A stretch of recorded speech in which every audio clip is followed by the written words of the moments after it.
delete a key from dictionary. Go to brackets. As you can see here, we have our dictionary from the previous lecture. So, to delete a key with its value in dictionary, I will make that clear for you guys.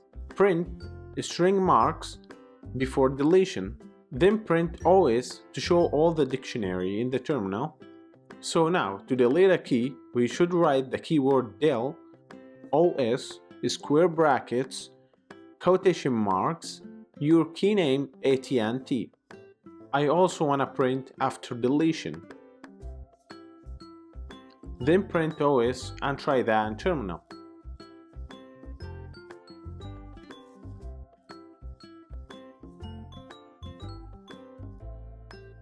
Alright, very nice. As we can see right here, the key and its value has been already deleted.